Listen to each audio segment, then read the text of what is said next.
Good morning प्यारे बच्चों। आज हम उर्दू में 4 नया वर्ड सीखेंगे इंग्लिश और हिंदी के माध्यम से।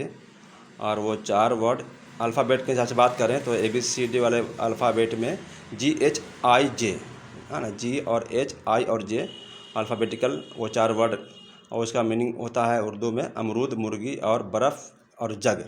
तो आप डिटेल में एक करके सीखते हैं हम लोग। पहला वर्ड है G फॉर गुआवा।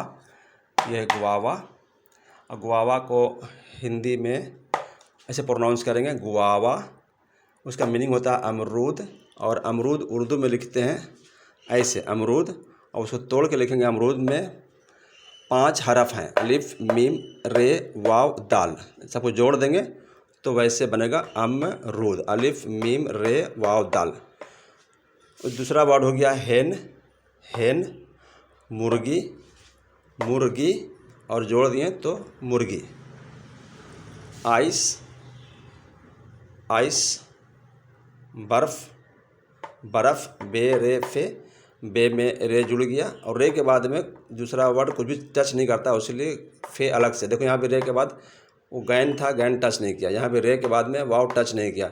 तो कुछ कुछ वर्ड है इसके बाद में कुछ भी वर्ड अगला वर्ड टच नहीं होता है, सट के नहीं लिखाता है, हट के लिखाता है। उसमें अलिफ रे वाव दाल इस तरह के वर्ड होते हैं सब, वो आपको धीरे धीरे सीखते चले जाएंगे आप लोग। आइए आखिरी वर्ड आपका है आज जे। जे फॉर जग, जग, और जग बड़ा आसान है उर्दू में लिखना, जीम और गाफ, जीम गाफ, जा गा जग। ये रहा आज का सबक। इसका स्क्रीनशॉट आप ले सकते हैं और उसको प्रैक्टिस करते रहिए। खुदा हाफिज़।